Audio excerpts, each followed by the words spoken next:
Hi hello नमस्ते, मी सीमा. आपल्या सीमा झेंडे vlogs या चॅनलमध्ये माझ्या सगळ्या लाडक्या मित्रमैत्रिणींचे पुन्हा एकदा खूप खूप स्वागत आहे.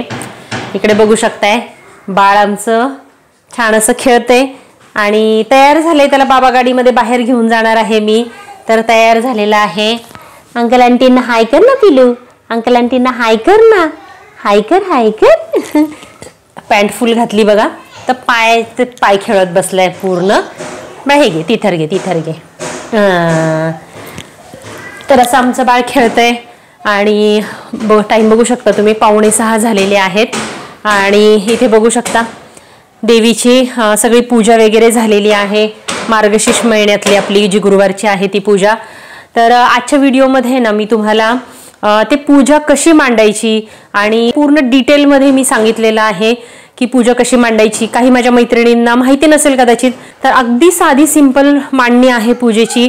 परंतु जर माहिती नसेल कोणाला तर आजच्या व्हिडिओमध्ये ती तुम्हाला माहिती पडेल. तर ही पूजा आहे ना माझ्यासाठी आणि माझ्या आईसाठी देखील खूप महत्त्वाची आहे. आणि कारण आहे ना माझ्या आईने खूप अशा आठवणी सांगितलेल्या आहे ह्या पूजेच्या रिलेटेड. तुम्हाला व्हिडिओमध्ये मी पुढे सांगेलच त्या.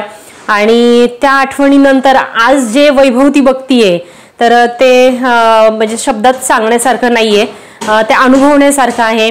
त्याच्यामुळे मार्गशीर्ष महिन्यातली ही पूजा आणि लक्ष्मी देवीचं जे काही आपण मनापासून जी पूजा अर्चा करणार आहोत दर गुरुवारी, तर ती खरंच म्हणजे त्याचं फळ मिळाल्याशिवाय कोणालाही राहणार नाही. मला देखील मिळालेला आहे, माझ्या आईला देखील मिळालेला आहे. तर तो अनुभव मी तुमच्याशी पुढे शेअर करणार आहे आणि पूजा मांडणी देखील शेअर करणार आहे. तेव्हा प्लीज आजचा व्हिडिओ स्किप न करता डिटेलमध्ये व्यवस्थित बघा. आणि जर जमलं शक्य झालं तर ही जी पूजा आहे ना आणि हे जे व्रत आहे मार्गशीर्ष महिन्यातल्या गुरुवारचं ते तुम्ही नक्की करा. अनुभव आल्याशिवाय तुम्हाला राहणार नाही. चला तर मग आजच्या व्हिडिओला सुरुवात करूयात. सुरुवात करण्यापूर्वी आपल्या जर चॅनलला जर तुम्ही नवीन असाल ना तर प्लीज आपल्या चॅनलला सबस्क्राईब करा. आपल्या चॅनलवर खूप छान छान व्हिडिओज आहेत, व्लॉग्स आहेत आणि टिप्स आहेत, बऱ्याचशा गोष्टी आहेत ज्या तुम्ही बघून मग ठरवा की आपल्या चॅनलला सबस्क्राईब करायचं की नाही. पण करा, कारण आपल्या चॅनलला 1000 सबस्क्रायबरची गरज आहे.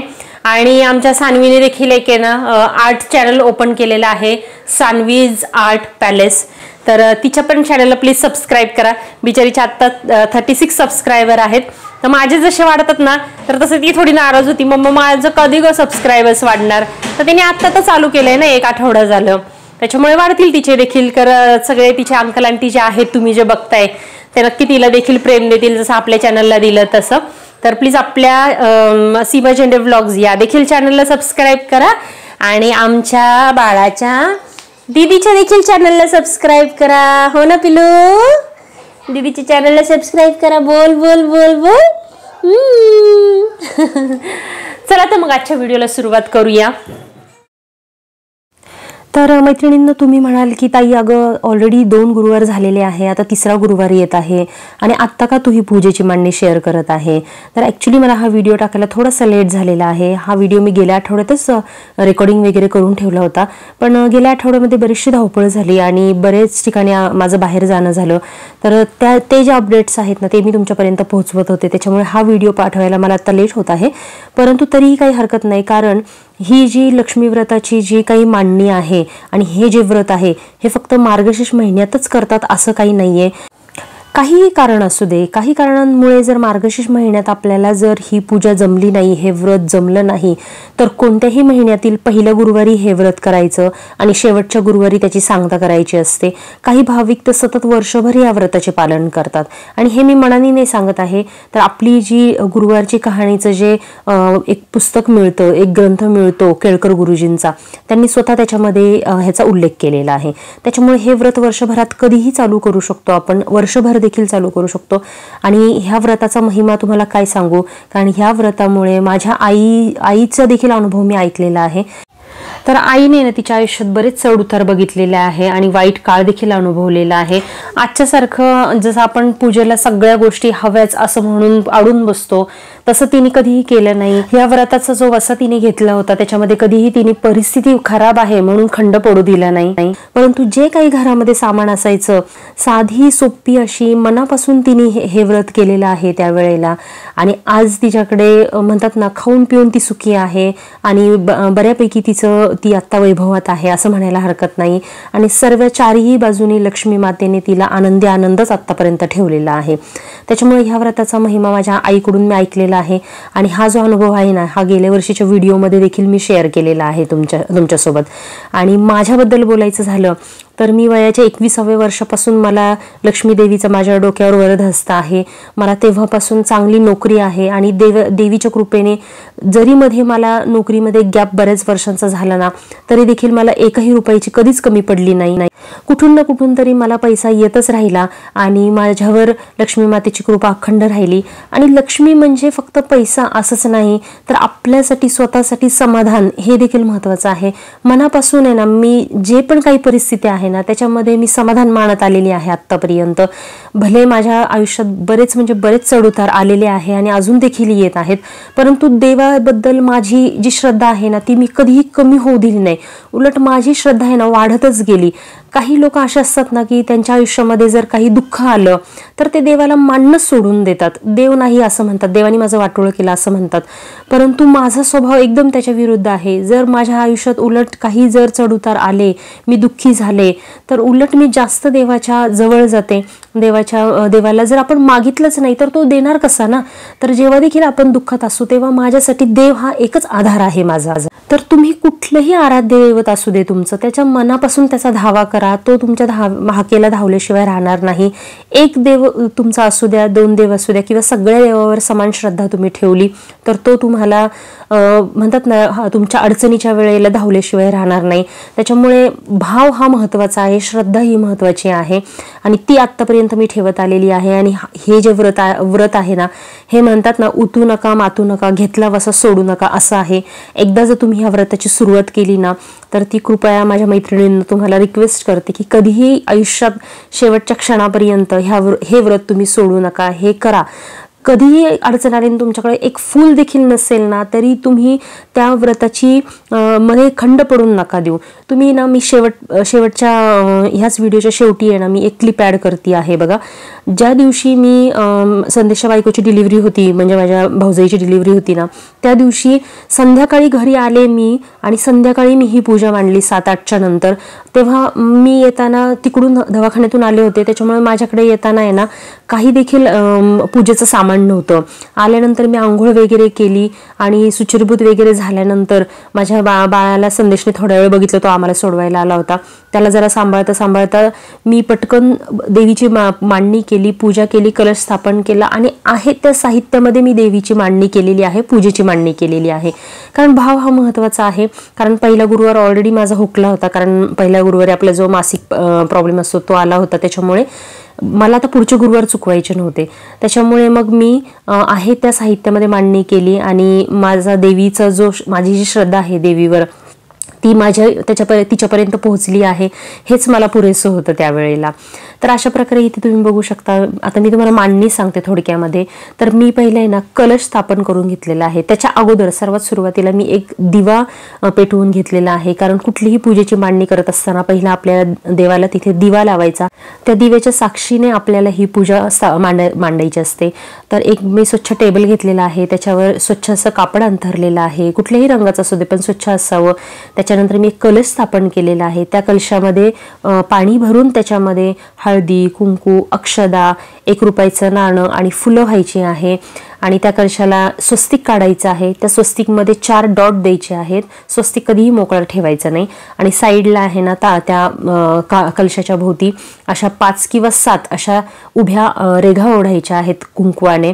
आणि त्याच्यानंतर 5 विड्याची पानं, वर 1 नारळ ठेवायचा आहे आणि त्या नारळाचं टोक खाली बुडेल, म्हणजे पाण्यामध्ये बुडलं पाहिजे अशा पद्धतीने तो नारळ ठेवायचा आहे. आणि एवढी ती पाण्याची लेवल आपल्या कलशामध्ये पाहिजे. आणि वर तुम्ही काही ठेवा, काही जणी वेणी ठेवतात फुलांची, मी गजरा ठेवलेला आहे. मला गजरा खूप आवडत असं नारळावर व्यवस्थित बसतो. वेणी आहे ना सारखी पडते तर बॅलन्स व्यवस्थित राहतो गजऱ्याने, दिसायला देखील ते खूप छान दिसतं. त्याच्यानंतर आहे ना आपल्या तांदळाच्या किंवा गव्हाच्या अशा राशी मांडायच्या. आणि हो, कलशाच्या खाली देखील आपल्याला तांदळाची रास मांडायची आहे, मी सांगायला मग अशी विसरले. तर परत बाजूला छोट्या छोट्या तांदळाच्या राशी मांडायच्या. एका राशीवर गणपती ठेवायचा, एका राशीवर लक्ष्मीची मूर्ती ठेवायची. आणि त्याच्यानंतर आपलं जे महालक्ष्मी व्रताची जी एक ग्रंथाची प्रत आहे केळकर गुरुजींची, किंवा तुमच्या जवळपास कुठलीही ग्रंथ मिळू दे ह्या महालक्ष्मी व्रताचा मार्गशीर्षाच्या, तो ग्रंथ पण ठेवायचा आहे आणि तिथे त्याची देखील पूजा करायची आहे. समोर विड्याचं पान ठेवायचं आहे, त्याच्यावर पान, सुपारी, हळकुंड, ते 5 जे असतं ना, ते विकतच मिळतं प्लॅस्टिकमध्ये, ते तिथे ठेवायचं आहे. 1 रुपयाचं नाणं ठेवायचं आहे आणि त्याच्या बाजूला आहे ना 5 पत्रे ठेवायचे आहे. आता ह्या 5 पत्रे आहे ना, माझ्या आजूबाजूला भरपूर अशी झाडं आहेत, तर कुठल्याही फुलांची, फळांची 5 पानं गोळा करायची आणि ती एकत्र बांधून तिथे बाजूला ठेवायची आहे. आणि आपण जेव्हा हळदी कुंकू वाहतो ना सुरुवातीला, तेव्हा दिव्याला देखील हळदी कुंकू व्हायचं आहे आणि जेवढी आपण पूजा इथे मांडलेली आहे त्या प्रत्येकाला हळदी कुंकू व्हायचं आहे, अक्षदा व्हायच्या आहेत. आणि दिव्याला मी मागे देखील सांगितलं की दिवा नुसता मोकळा खाली ठेवायचा नाही, त्याला देखील आसन द्यायचं आहे. तर अशा प्रकारे आपली इथे पूजेची मांडणी झालेली आहे.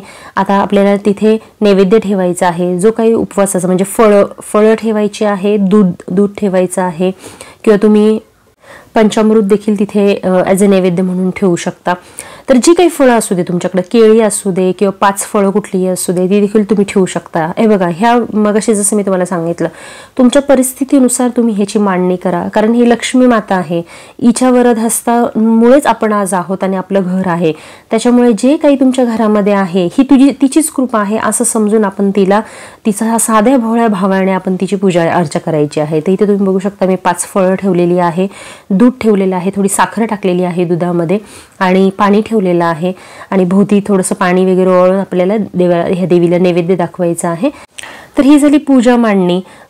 तर आता बघा, काही जणींना उपवास जमतो, काही जणींना जमत नाही. माझ्या बाबतीत म्हणायचं झालं तर मला उपवास जमत नाही पहिल्यापासून, कारण मी कामाला जायचे, धावपळ असायची, त्याच्यामध्ये उपवासाचं आपल्याला कधी खायला मिळेल नाही मिळेल याचा शंका असायची आणि परत उपवास दिवसभर निघणार नाही त्याच्यामुळे, किंवा काहींची तब्येत साथ देत नाही, तर ते चालतं. म्हणजे उपवास जरी नाही पकडलं तुम्ही तरी चालेल, परंतु मांडणी करायची आणि आपली जी ग्रंथ आहे, तो जो लक्ष्मीची व्रतकथा आहे, ती नक्की वाचायची ह्या पूजा मांडणीनंतर. आणि इथे तुम्ही बघू शकता की ना मी तुपाचा दिवा लावलेला आहे. लक्ष्मी मातेला तुपाचा दिवा आकर्षित करतो, म्हणजे लक्ष्मी तुपाच्या दिव्याला आकर्षित होते. तुम्ही जर माझ्या लक्ष्मी पूजनाचा व्हिडिओ बघितला असेल तर लक्ष्मी पूजनाला देखील जेव्हा मी लक्ष्मीची मांडणी केली होती, लक्ष्मीपूजन केलं होतं, त्यावेळेला देखील मी तुपाचा दिवा लावला होता. तर तुपाचा दिवा तुम्ही अवश्य लावा. ही फुलवात मी घरच्या घरी केलेली आहे, ती मी एखाद्या दिवशी तुम्हाला एखाद्या व्हिडिओमध्ये दाखवेल की फुलवात कशी तयार करायची ते. आणि छान असं धूप दीप लावायचे आहेत देवीला आणि आपलं घर प्रसन्न पाहिजे. ह्या वेळेला कुठलीही कटकटी नको, कुठलीही गडबड नको, शांत घरामध्ये वातावरण पाहिजे आहे. आणि ही पूजा मांडत असताना तुम्ही बाजूला देवीचा नामजप करू शकता, नामस्मरण करू शकता. आणि जर काही एखाद्या गुरुवारी जर अडचणी आल्या तर त्यावेळेला आपण फक्त जर उपवास करत असाल तर तुम्ही उपवास करा आणि दुसरं कोणाकडूनही ही पूजा आणि आरती करून घेऊ शकता. आणि जर घरात कुणीच असं नसेल की जे पूजा किंवा आरती करू शकत नाही, म्हणजे काहींच्या घरी, जसं आता माझ्या घरी प्रॉब्लेम होता, पहिल्या गुरुवारी मला प्रॉब्लेम आल्यामुळे आता दुसरं माझ्या घरी कुणीच हे पूजा मांडणारं नाहीये, कारण माझी मुलगी लहान आहे, तिला तर काही ही पूजा मांडणी वगैरे करता येणार नाही. तर अशा वेळेला देखील तुम्ही फक्त उपवास करू शकता. आणि जर उपवास वगैरे करत नसाल तर भक्तिभावाने फक्त देवीला तुम्ही लांबूनच का होईना नमस्कार करा, ते देखील नमस्कार देवीला पोहोचतो. तर अशा प्रकारे हे मार्गशीर्ष महिन्यातली ही जी पूजा मांडणी आहे ना, मी तुमच्याशी शेअर केलेली आहे.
महालक्ष्मी देवीची कहाणी. श्री गणेशाय नमः. श्री महालक्ष्मी देवे नमः.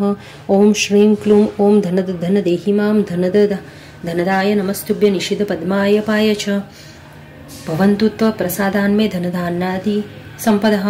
मन लावून ऐकावी, ध्यानात ठेवावी. श्री लक्ष्मी देवीची कहाणी. द्वापर युगाची अधिष्ठात्री, सौराष्ट्र देशाची मोहिनी श्री महालक्ष्मी देवी. तर कशी वाटली मैत्रिणींनो ही माझी पूजा मांडणी? आय होप सो तुम्हाला आवडली असेल आणि तुम्ही देखील अशाच पद्धतीने पूजा मांडणी कराल. तर ही जी व्हिडिओ क्लिप आहे ना, मी तुम्हाला म्हटलं ना की जेव्हा मी ज्या गुरुवारी संदेशची बाळं आली त्या दिवशी संध्याकाळी घरी येऊन मी 8च्या नंतर जे काही माझ्याकडे घरी सामान होतं ना त्या सामानामध्ये पटकन ही घाईघाईमध्ये पूजा मांडली आहे. इथे तुम्ही बघू शकता संदेश आलेला होता आणि बाळाला त्यांनी तोपर्यंत जरा बघेपर्यंत मी पटापट पूजेची मांडणी करून घेतली आणि माझी जी पूजा आहे ती जे व्रत आहे गुरुवारचं ते मी पूर्ण केलेलं होतं. तर ह्या व्रताचं उद्यापन आहे ना मी 5व्या गुरुवारी करणार आहे 11 तारखेला. कारण त्या दिवशी जरी अमावस्या असली तरी 5च्या नंतर अमावस्या संपणार आहे आणि त्याच्यानंतर पौष महिना चालू होणार आहे. तर अमावस्येच्या दिवशी आता काही मैत्रिणी म्हणाल की अमावस्येच्या दिवशी कशी पूजा करायची, तर त्याला काही हरकत नाही. कारण लक्ष्मीपूजन देखील जर तुम्हाला माहिती असेल तर ते देखील अमावस्येच्या दिवशीच असतं. त्यामुळे त्या दिवशी लक्ष्मीची पूजा करून त्या दिवशी उद्यापन केलं तरी चालेल. त्याच्यामुळे 11 तारखेला 5व्या गुरुवारी मी याचं उद्यापन करणार आहे. कसा वाटला आजचा व्हिडिओ मैत्रिणींनो? माझ्या ज्या काही जे अनुभव होते ह्या व्रताचे ते मी तुमच्याशी शेअर केलेले आहे आणि मला जी काही माहिती आहे या व्रताची ती मी तुमच्याशी शेअर केलेली आहे. तेव्हा हे व्रत नक्की करा. तर माझं बाळ इथे बघा वाट बघते की मी कधी एकदा त्याला घेऊन जाईल फिरायला. त्याच्यामुळे चला मी आता त्याला बाबा गाडीमध्ये टाकते आणि मस्त भूर फिरून आणते. तर तुम्ही आपले येणारे जे काही लेटेस्ट व्हिडिओ आहेत ना ते प्लीज बघत जा आणि आपल्या चॅनलला सबस्क्राईब केलं नसेल तर पुन्हा एकदा रिक्वेस्ट करते की प्लीज माझ्या आणि सान्वीच्या आपल्या दोघांच्या चॅनलला सबस्क्राईब करा. चला तर मी तुमची रजा घेते. तोपर्यंत भेटूयात अशाच एका नवीन व्हिडिओमध्ये. Bye bye.